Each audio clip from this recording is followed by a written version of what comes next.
Vamos analisar os sinais que antecedem a segunda vinda de Cristo aqui na terra. Estando com os discípulos no Monte das Oliveiras, Jesus ouviu deles a seguinte pergunta: Que sinal haverá da tua vinda e da consumação dos séculos?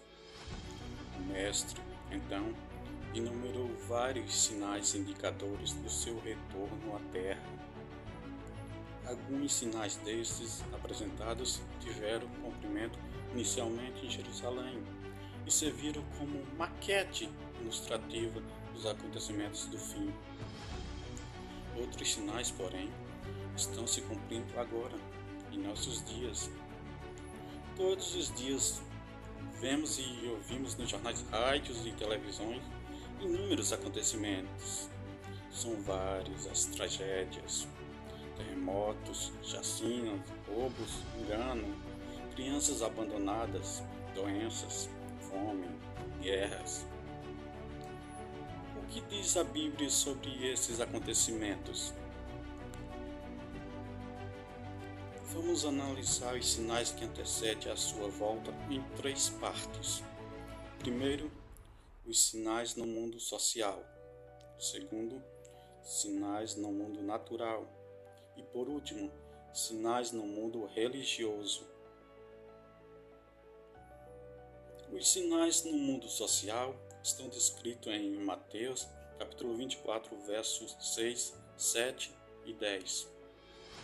Jesus profetizou que antes de sua volta, o mundo estaria envolvido em guerras, fomes, nação contra nação, reino contra reino, traição e ódio entre as pessoas.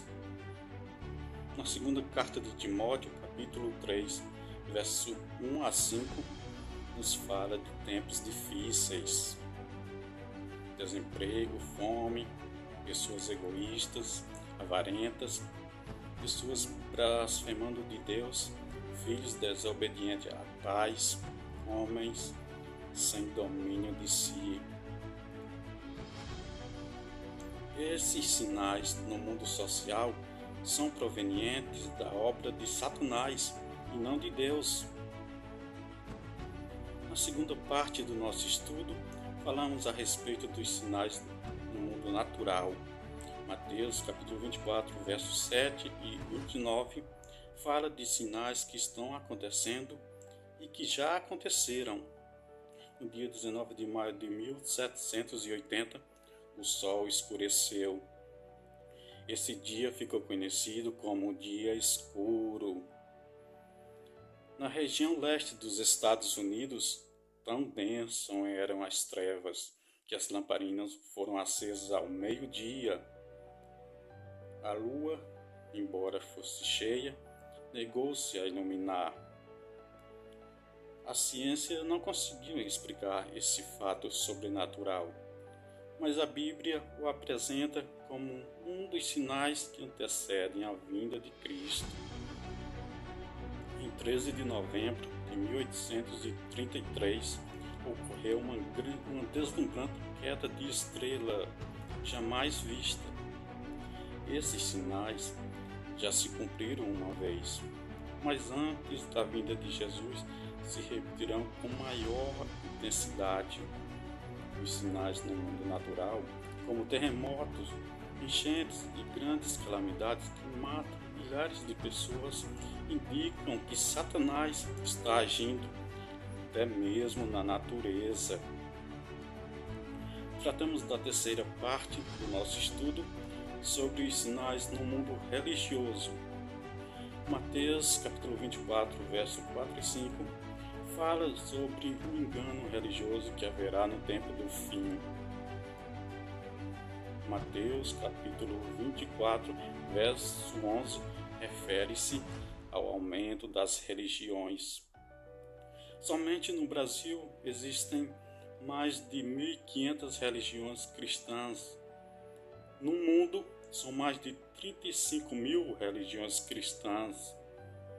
Jesus afirmou também que antes de sua vinda, os falsos cristos e falsos profetas operariam sinais e prodígios. Mas o que fazer diante de tantas religiões? O conselho de Jesus é claro. Ele diz: acautelai-vos para que ninguém vos engane, porque muitos virão em meu nome e enganarão a muitos. Segundo Pedro 2, verso 1 a 3, fala da atitude de líderes religiosos que são movidos pela ambição e acabam usando a religião, a Bíblia, milagres e o nome de Deus para explorar as pessoas que os procuram e buscam curas, sinais e prodígios. Outro sinal no mundo religioso é encontrado em Mateus, capítulo 24, verso 14. Apresenta o sinal de Deus que indica que o fim realmente chegou. E esse sinal é a pregação do Evangelho do Reino em todo o mundo. O apóstolo Paulo nos fala em Gálatas, capítulo 1, verso 6, de um outro evangelho que parece ser bíblico, mas não é. Esse evangelho é o falso evangelho de Satanás, pois esse sabe que pouco tempo lhe resta e está empenhado em difundir os seus terríveis enganos. O que devemos fazer para não ser enganados diante de tantas religiões? Em 1 João, capítulo 4, verso 1, encontramos a resposta. A Bíblia nos orienta a provar se os Espíritos provêm de Deus ou não, ou seja, comparar. Aquele que quiser fazer a vontade de Deus deve comparar a doutrina da Bíblia com aquilo que outros ensinam. Por que Deus manda provar? De acordo com Mateus 7, verso 15, o engano vem parecendo verdade. Paulo afirma que não é de admirar, porque o próprio Satanás se transforma em anjo de luz. Não é muito, pois que seus próprios ministros se transformam em ministros. E o fim deles será conforme as suas obras. Segundo Coríntios, capítulo 11, verso 14 a 15. Satanás tem poder para encantar as pessoas. Se mostra de maneira diferente e apresenta a verdade de forma distorcida. Seus meios de enganar, segundo Mateus, são sinais, curas e prodígios. De acordo com a Bíblia, estamos vivendo os últimos dias e Satanás sabe que lhe resta pouco tempo. Por isso sua ira se volta intensamente contra aqueles que seguem os mandamentos de Deus. O diabo quer nos levar a cometer iniquidades e nos desviar do Evangelho verdadeiro, pois também tem o seu Evangelho para enganar, torcer e mudar as verdades divinas. Este grande conflito que começou no céu e passou pelo Jardim do Éden, agora chegou até você. Quem vencerá em seu coração? Os enganos de Satanás ou a verdade de Jesus Cristo? Vimos que os sinais previstos por Cristo estão todos se cumprindo, indicando que em breve todo o mal do universo terá seu fim. O que está faltando para Jesus voltar? Primeiro motivo: o Evangelho verdadeiro precisa ser levado a todo mundo.